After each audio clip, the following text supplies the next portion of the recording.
नमस्कार, जय श्री कृष्णा। आज 16 ज्ञान यूट्यूब चैनल में आप सभी का स्वागत है। तो मित्रों, हम जानते हैं कि अच्छे लोगों की मृत्यु जल्दी क्यों हो जाती है। आप सभी ने देखा होगा, जो लोग अच्छा होता है, जो व्यक्ति अच्छा होता है, उसकी मृत्यु जल्दी हो जाती है। तो मित्रों, यह एक सवाल है कि अच्छे लोगों की मृत्यु जल्दी क्यों हो जाती है। अक्सर आपने देखा होगा कि अच्छे से और धर्म से चलने वाले लोगों की मृत्यु अक्सर जल्दी हो जाती है। कलयुग में लोगों की उम्र 30 साल ही रह जाएगी और कलयुग का अंत होते होते इंसान की उम्र 20 साल ही रह जाएगी।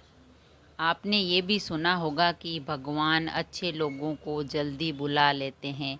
अगर कोई चला जाता है, अच्छा व्यक्ति इंसान होता है, तो हम सभी कहते हैं कि अच्छा था, चला गया जल्दी। तो अच्छे लोगों को भगवान जल्दी बुला लेते हैं। आपका फिर से एक बार आसोलाव ज्ञान चैनल में स्वागत है। और ताकि अगली पोस्ट की जानकारी के लिए आप चैनल को सब्सक्राइब करेंगे तो आपको जल्दी ही पोस्ट मिल जाएगी, जल्दी ही इस चैनल की जानकारी मिल जाएगी और अगला वीडियो कौन सा आने वाला है वो भी आपको पता चल जाएगा।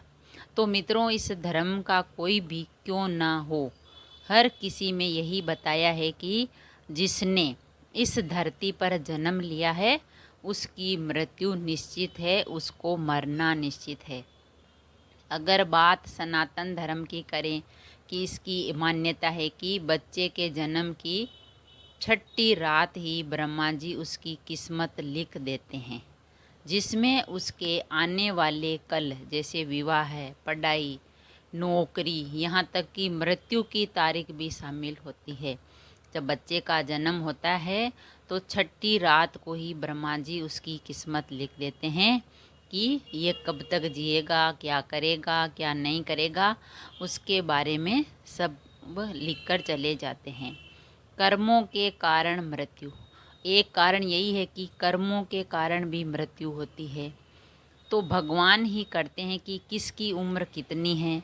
आपने यह भी सुना होगा कि चाबी भरी राम ने उतना चले खिलौना। तो दोस्तों, इस कहावत में साफ है कि किसकी मृत्यु कब होनी है ये तो भगवान ही तय कर सकता है और मनुष्य के हाथ में कुछ नहीं है। वैसे तो अच्छे लोगों की मृत्यु जल्दी हो जाने के पीछे कई कारण हैं, लेकिन पहला कारण समझने के लिए आपको ये जानना होगा कि हम जो भी इस जन्म में करते हैं, ये सभी को पता है कि हम अच्छे कर्म करेंगे तो हमारा आगे अच्छा होगा, बुरे कर्म करेंगे तो बुरा होगा।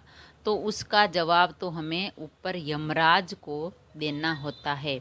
जो मनुष्य क्या कर्म करते हैं, क्या नहीं करते हैं, उसका जवाब तो यमराज ही देते हैं। अगर उसके पाप का पलड़ा भारी हो जाता है, मनुष्य पाप करते करते उसका धरती पर पलड़ा भारी हो जाता है, तो उसे नरक में यातनाएं भोगनी पड़ती है और उसको नरक ही मिलता है। और अगर पुण्य का पलड़ा भारी हो तो उसे स्वर्ग का सुख मिलता है, स्वर्ग मिलता है। जो व्यक्ति धरती पर अच्छे कार्य करता है, दान पुण्य करता है, पुण्य का काम करता है, तो यमराज उसे स्वर्ग ही देते हैं। और यही चक्र कई युगों तक चलता रहता है, जब तक उसे मोक्ष की प्राप्ति नहीं हो जाती। इस मृत्यु लोक में हर कोई अपने किए हुए की सजा ही भुगतने के लिए आता है। जिन्होंने पिछले कर्म में जो किया वही सजा भुगतने इस जन्म में व्यक्ति आता है। कोई आत्मा इंसान बनती है तो कोई जानवर के शरीर में प्रवेश करती है। ये उसके कर्मों के आधार पर ही तय होता है कि किस इंसान की आत्मा इंसान में जाएगी और किस इंसान की जानवर में। उसका जो कर्म करते हैं उसी के आधार पर भगवान जो है वो निश्चित करते हैं। इसके अलावा उसे जन्म देने वाले माता पिता के संस्कार भी उसके अंदर आते हैं। इसके बाद वो जो कर्म करेगा उसके हिसाब से उसे पुण्यात्मा या फिर दुरात्मा में भेजा जाता है। अब यही पुण्य आपकी मृत्यु की तारीख को भी बदल देते हैं। जिस तरह से एक जज जेल में रहने वाले कैदी के व्यवहार को देखकर उसकी सज़ा कम कर देता है, ठीक उसी तरह भगवान भी देखते हैं कि इंसान मृत्यु लोक में जाने के बाद अच्छे कर्म कर रहा है और उसे अपने किए की सज़ा मिल चुकी है, और जब उन्हें लगता है कि अब उसे मृत्यु लोक में नहीं रहना चाहिए, तब वो उसे बुला लेते हैं। ये सही है कि जज भी देखता है कि ये कैदी है, जेल में आया है, पहले उसने बहुत ही काम किए, गंदे काम किए तो इसको जेल हुई, लेकिन अब यह कुछ अच्छे काम कर रहा है, कुछ सुधर गया है, तो उसको उसकी जेल की जो सज़ा है कम कर देनी चाहिए। उसी प्रकार इंसान के भी कर्म हैं, तो भगवान देखता है कि हमने इसको मृत्यु लोक में भेजा है तो इसने कुछ अच्छे कर्म किए हैं, तो इसका हम थोड़ा अच्छा सुधार करते हैं। जब उन्हें लगने लगता है तब उसे वह मृत्यु लोक में नहीं रहना चाहिए, तब उसे वो बुला लेते हैं कि ये अच्छे कर्म कर रहा है। अच्छे लोग अपने पाप का फल जल्दी ही काट लेते हैं। भगवान के दंड विधान में हर व्यक्ति को केवल उतना ही दंडित किया जाता है कि उसके पाप जितना पाप किया है। अच्छे लोगों के पाप कर्म बुरे लोगों के पाप कर्मों की तुलना में अधिक होते हैं, इसलिए अच्छे लोग अपने पापों का फल जल्दी ही भुगत लेते हैं।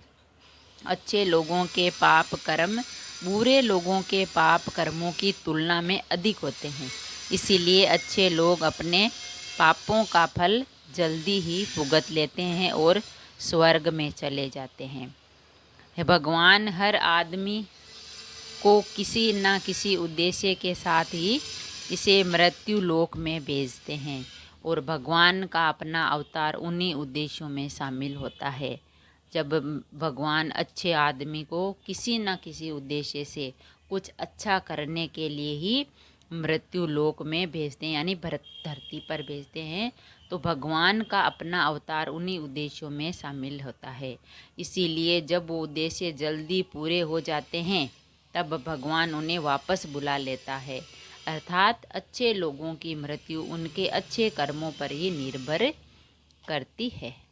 इसके अलावा आपको ये भी बता दें कि जो लोग ये कहते हैं कि मरने के बाद इंसान खाली हाथ जाता है, और यह जान लेना चाहिए कि 3 चीज़ें ऐसी है जो मरने के बाद भी उसके साथ जाती है। एक है संचित कर्म, दूसरा है स्मृति, और तीसरा है जागृति। संचित कर्म है कि उसने अच्छे कार्य किए इसलिए, दूसरा है स्मृति, वो कुछ अच्छे कार्य करेगा तभी उसको लोग याद रखेंगे कि वो अच्छा आदमी था, और तीसरी है जागृति, क्योंकि उसका जो स्वभाव होता है वो अच्छा होता है। इसीलिए अब किसी से ये मत कहना कि आप खाली हाथ आए और खाली हाथ जाओगे, लेकिन व्यक्ति 3 स्मृतियाँ साथ लेकर जाता है, एक तो कर्म, स्मृति और जागृति। क्या आपने कभी एकांत में ये सोचा है कि आपको यह मानव जीवन क्यों मिला है? तो दोस्तों, महाभारत में युधिष्ठिर महाराज के एक प्रश्न के उत्तर में भीष्म पितामह ने कहा कि मनुष्य से बढ़कर कोई जीवन नहीं है, कोई जीव नहीं है। आपको ये जानकर आश्चर्य होगा कि 84 लाख योनियों के बाद हमें मनुष्य जीवन मिलता है, और संसार के सभी प्राणियों में मनुष्य ही सबसे श्रेष्ठ है, क्योंकि मनुष्य ही ऐसा जीव होता है जो सब कुछ कर सकता है, अपने अच्छे कर्म कर सकता है, अपना कार्य सब कुछ हासिल कर सकता है। लेकिन आज का जो युग है, आज का जो समय है, उसमें कुछ नहीं, केवल कलयुग का ही घोर अपराध चल रहा है। तो संसार में सभी प्राणियों में मनुष्य श्रेष्ठ होता है। तो ये कहा था भीष्म पितामह ने कि हम 84 लाख योनियों के बाद हमें मनुष्य जीवन मिलता है, तो इस जीवन का अच्छे से उपयोग करें, अच्छे कर्म करें। मनुष्य जीवन का उद्देश्य इसकी वजह के है कि मनुष्य में सत्य एवं असत्य का विवेक कराने वाली हमारी बुद्धि का होना। मनुष्य को असत्य और असत्य का विवेक कौन कराता है? उसकी बुद्धि। लेकिन इस धरती पर हम दुनियादारी के चक्कर में कुछ इस तरह फंस जाते हैं कि हमारी बुद्धि सीमित दायरे में ही सिमट कर रह जाती है। हमें आगे पीछे धर्म कर्म का कुछ पता नहीं चलता है और इस दुनियादारी के चक्कर में हम सीमित ही रह जाती है हमारी बुद्धि। हमें सांसारिक सुखों को ही सब कुछ मानकर उसमें लिप्त रहने में ही अपना सौभाग्य और अपने जीवन की सफलता समझते हैं कि मुझे पैसा मिल गया, मेरा जीवन सब कुछ, नौकरी मिल गई, बस यही मेरा सब कुछ है, मेरा यही सौभाग्य है, और वह अपने जीवन को उसी में ही सफलता मानता है। लेकिन ऐसा नहीं है। यही गलती हम कर जाते हैं, क्योंकि इसके बावजूद कोई भी व्यक्ति ये दावा नहीं करता कि वह पूरी तरह सुखी है। सच्चाई है कि हम सामान्य मानव जीव के उद्देश्य की पूर्ति के लिए निरंतर प्रयास करते रहना चाहिए। यह सच है कि अपने और अपने परिवार का भरण पोषण की जिम्मेदारी हमारी है और हमें इस हर हाल में निभाना चाहिए। लेकिन क्या आपको ये मालूम है कि आप कहाँ से आए हैं? आपको कितने दिनों तक या कितने सालों तक इस जगत में रहना है? ये किसी को पता नहीं होता है कि हम कहाँ से आए हैं, कितने दिनों के लिए आए हैं और इस जगत में हम कितने सालों तक रहेंगे। आपकी मंजिल क्या है? आप जानते हो? नहीं, कोई नहीं जानता। इन प्रश्नों के उत्तर में ज़्यादातर लोग यही कहते हैं कि पता नहीं, ऐसे लोग बड़े ही अजीब होते हैं। वो यात्रा तो कर रहे होते हैं पर यात्रा के संबंध में उन्हें कुछ जानकारी नहीं होती है। परम धाम तक पहुंचना है मनुष्य के जीवन का लक्ष्य है। मनुष्य के जीवन का लक्ष्य है कि उसे परम धाम यानी ईश्वर तक पहुंचना है।